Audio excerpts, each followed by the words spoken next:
What's up, guys? It's Brendan Flash and my wife Bethany, and we are here with the cheapest new Tesla Model Y that you can buy, and we're going to go on a first drive and give you guys our impressions on this car.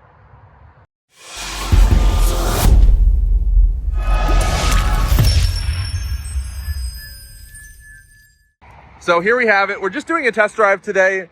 This is the 2026 Tesla Model Y Standard. It has the 18-inch wheels with the Hankook Ion Evo ASs. This has one option, which is the pearl white exterior. I did do a full video on what's included with this car, but I just wanted to take you guys on some driving impressions as well. So that way you guys can see what I think, as well as what my wife thinks.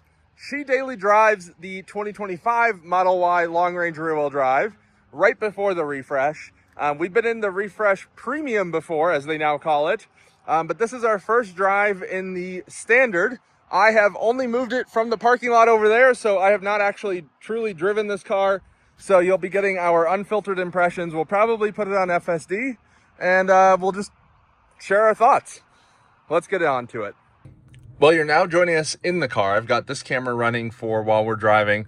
I just set a Tesla Supercharger as our destination. We're at 40%. We'll get there at 38%. This car does not have the latest FSD. This is on 13.2.9, which is no longer the latest. We are now on 14.1.4 with 14.1.7 about to go wide.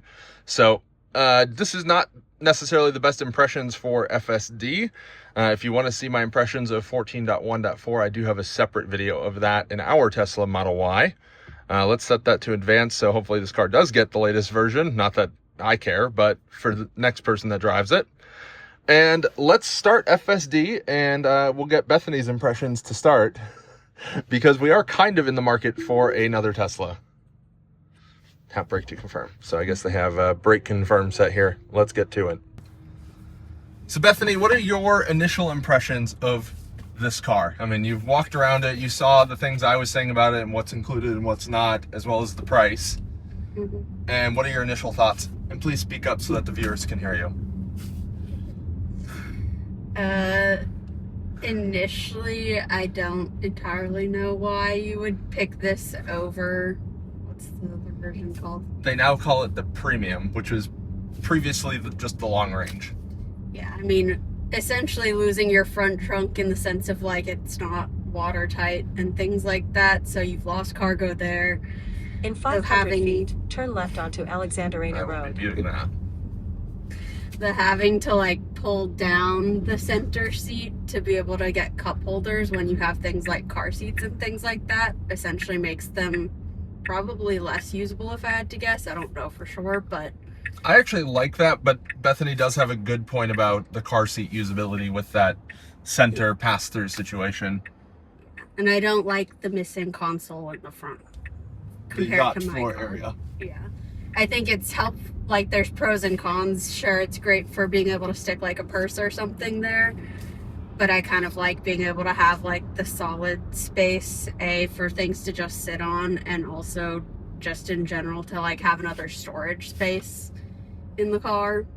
But I mean, beyond that, it looks mostly the same. I think what they've done externally doesn't bother me at all. I don't think it looks any worse or any better per se. It's more just personal preference. So what do you think of the lack of matrix headlights? So where it does the like pixels? If you've never had them, you would never know. Fair. How much cheaper do you think that this should be compared to the premium rear-wheel drive? Premium at this point? So the premium is basically what you have, but refresh. No, cost-wise. I believe it's $45,990, something like that. So it's about $4,500 difference currently. What do you think it should be? With taking out some of the like luxuries that they've taken out, probably a solid like 10, maybe a little more less than the other one. And I think something that's also worth noting is that this car doesn't have autopilot.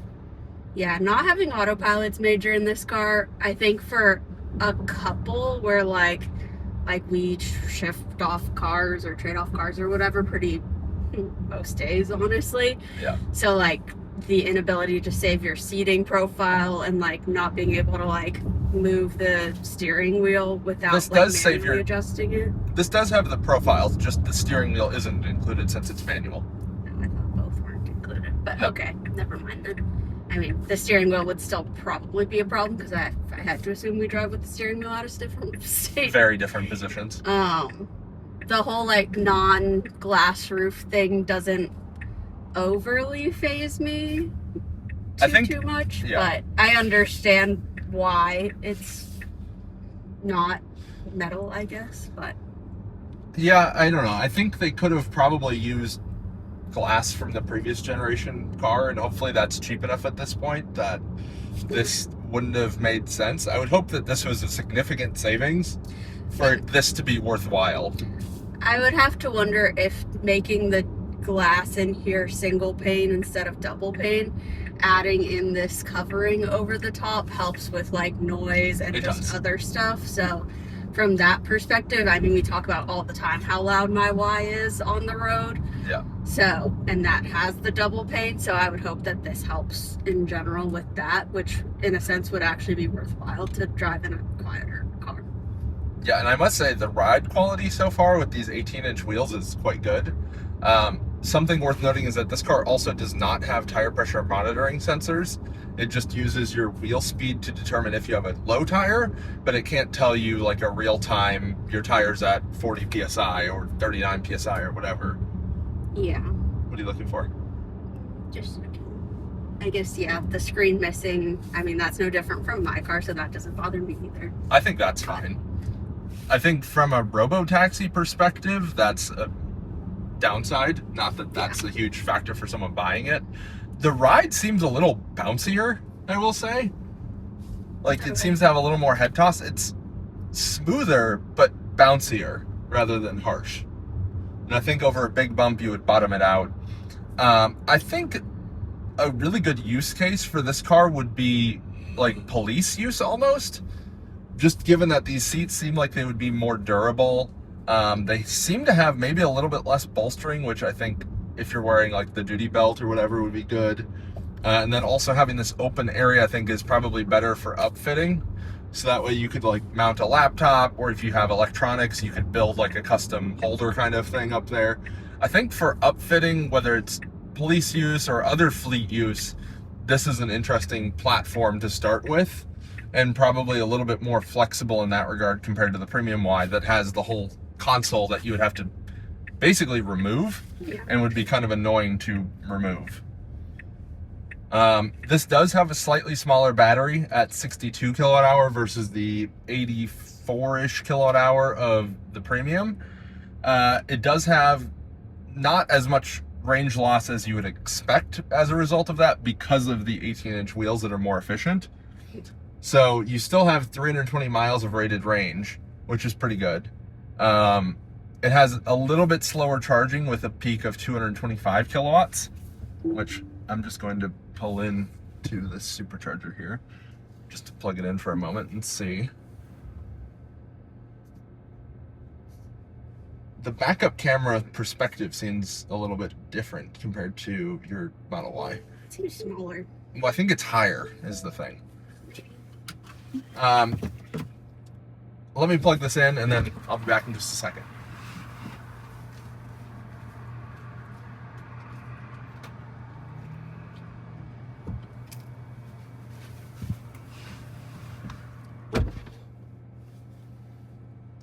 It says ready to charge, starting to charge, and you can see the supercharger on the screen here, which is a new thing. Let's see what it ramps up to. We are at 38%, so I think that's not the most indicative necessarily. This is a cool new display though. This part of the rendering is better. The actual car itself rendering is not great. Seemingly worse than what I think they haven't done the full work on the rendering quality here yet, which is a little interesting that they would release the car like this. And we're only getting 93 kilowatts at 38%, 94, I guess maybe ramping slightly. The site is not full, so we should be able to still get full power. So we're getting a whopping barely over 100 kilowatts at 39%. But let's see what we're at for battery temperature. Put it in service mode here. It is ramping slightly. Service. Oh, okay. Well, I guess you can't put it in service mode on a demo drive anymore. That's a new change. I've definitely done that before. So yeah, looks like about 100 kilowatts at 40%, which is a little bit lower than you would see on the long range or the bigger pack, but Kyle from Out of Spec has done a full charging curve evaluation when they did the launch of these. So if you want to see the full curve, go over there. But yeah, let's head back to Tesla now that we plugged it in, just to see and add a few kilowatt hour. I don't think this car makes sense at the price that it's at. I think this car can make sense if it's cheaper. Like, I think it needs to be at least probably $5,000 cheaper than it is today. So it needs to be like a $10,000 delta between the premium and this, because of all the compromises that you're making with this car. You're losing the glass roof, which I think is a cool like benefit of a Tesla. You're losing basic autopilot, which I think is an absolutely huge miss, because Tesla has become so synonymous with autonomy. And unless you're going to include full self-driving for free, which, I mean, if you want to do that, great.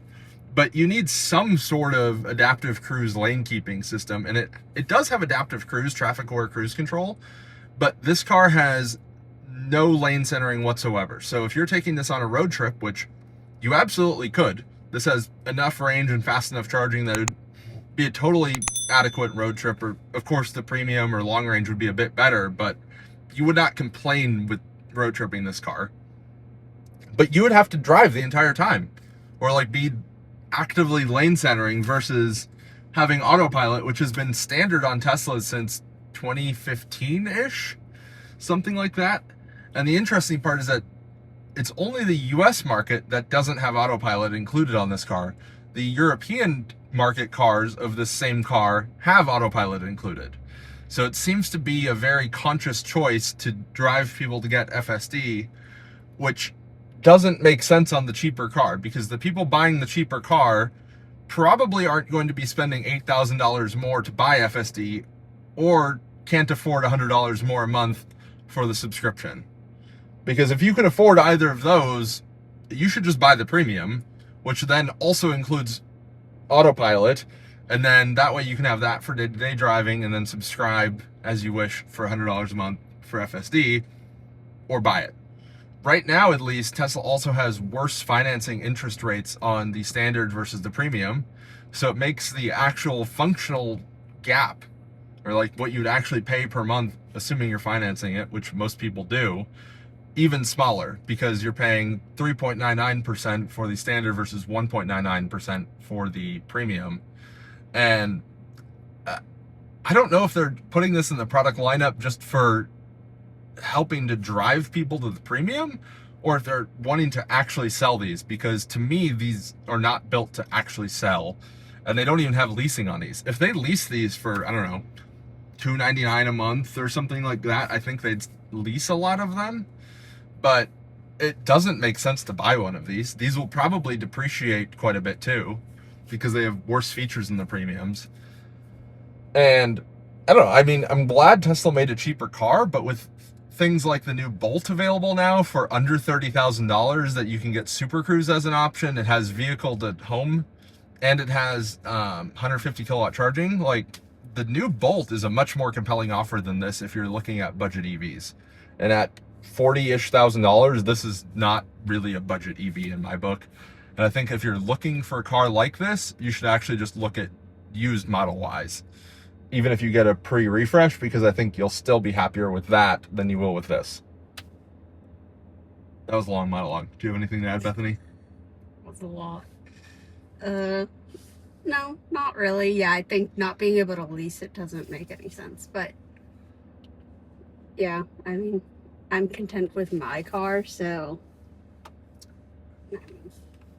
I think for us, I mean, looking at considering another Model Y, I would look at used Legacy or pre-refresh Model Y before getting this. Yeah. I would, of course, look for hardware 4 so that you can have the latest FSD, but this is not that compelling of an offer. Yeah, I guess it also depends slightly if you are looking at Teslas specifically for Autopilot or FSD functionalities. I know there are people who prefer not to utilize any of those, which is complete personal preference. So to them, that probably isn't a major negative that the car doesn't have it. But for someone who's gotten used to it and is like accustomed to Tesla having Autopilot, FSD, all of those things, it would be a major step back to step into a car that didn't utilize those. And I think also a lot of people go into a Tesla not necessarily realizing that they want it, but then after they have it, they can't imagine living without it. I'd agree with that. I mean, for example, you were a total FSD hater at first. Like, she wouldn't even let me have FSD on with her in the car. She threatened to walk home once because she was so upset with me for even using FSD. I mean, this was back in... It was scary initially. This was back in the FSD 11 point something era. This was like 2 years ago or so. But, I mean, ever since FSD 13, I guess, it's been good enough that you've accepted it. And like, now you even use it everywhere you go. You refuse to drive my F-150 Lightning because it doesn't have FSD. And it's big, but I think mostly the lack of FSD. I think if that had FSD, you would be like, okay, it doesn't matter, it's big, because I don't even have to think about it. Yeah, our height differential makes me not like the F-150 size-wise. For you to drive anyway. Yeah. But, I don't know. I think this is not really the stepping stone Tesla that it should be. I think this should give you a taste of the best features of Tesla, and it really doesn't do a very good job of that, in my opinion, because you don't have the base Autopilot. Sorry, that was just distracted. There's a Rivian R1T Dune with a trailer pulling into the Rivian Adventure Network right next to us. Squirrel. Yeah, yeah, that's me. But I think this should be the stepping stone Tesla that introduces you to the best features of a Tesla. So it should have a sealed front trunk. It should have base Autopilot. It should have a glass roof. And everything else is kind of a bonus at that point. I think those are 3 things that Tesla has really become known for and are kind of just the base expectation across Teslas that Tesla should not compromise on. I think the cloth seats, like the console, I think most of the things they cut are totally reasonable, but those are the things that they should not compromise on in my book. I think people would actually be okay with a slightly louder car if it had a glass roof. Potentially. I think as we've looked at it too, like the Model 3 version of this, if you are okay with the smaller car, would be a better option if you're looking to like just get into a Tesla and like... Yeah, if your goal is the cheapest new Tesla you can get to buy or finance, I guess, then the new 3 is a good option. And I did a video when these cars were first announced, just kind of going over some of the features before I had a chance to actually drive one myself. And on paper and then just looking at it in person, the Model 3 does make sense. Like, they didn't cut as many things. The interior is basically the same other than the seats. It has the same sealed front trunk. It has the glass roof still. It just has the slightly smaller battery, the steel wheels, and also doesn't have Autopilot, which the Autopilot is, you can work around that if you're planning on getting FSD anyway, so that doesn't matter. Or if you've never had Autopilot. Yeah, or if you just want a car that, like, you don't care. But the hardware itself on the 3 is a lot better than the Y, I think. Which is a shame, because I think the Y is the car that has to get it right, because the Y is the car that most people should have and will meet their needs better, because it's bigger, it's taller, it's a hatchback. Because the back seat on the new Model 3 is not that useful, in my opinion. Like, if you're tall in the front seat, the back seat is useless, unfortunately. Yeah, I mean, I've always said Y over 3 regardless, just coming from someone who also has always had a slightly bigger car. Yeah. So the 3 to me has always been too small, just from a travel standpoint, if you have a family, I know plenty of families get use out of Model 3s and they love them and it works just fine for them. When they start their families and have like one kid in a car seat, it is totally fine. Or It's if just my you're personal shorter, preference. or if you're shorter, then the front seat or then the back seat is more useful on a 3. Yeah. Like behind you in a 3 is fine. Behind me in a 3 is useless. Yeah, I mean, I still just don't prefer it because of the loss of like cargo space. Yeah, and I also don't like getting in and out of a Model 3 as a tall person because I have to basically like climb out of it, which is pretty annoying. And the way the seats are in the Model S and Model 3 is that the front seat ends up behind the B-pillar, which is actually kind of the case still in the Model Y. But because of the seating position in the Model Y, I'm not having to climb up past it. I just like get out past it. It's a lot better experience in the X or Y. So anyway, enough of us rambling. Would love to hear what you guys think. So definitely comment down below if you bought one of these. I'm really curious what made you decide to do so and like what you like about it and why you didn't get a used or a premium or whatever the case. If you haven't already, hit the like button, hit the subscribe button. We'll see you guys on the next one. Thank you guys for watching.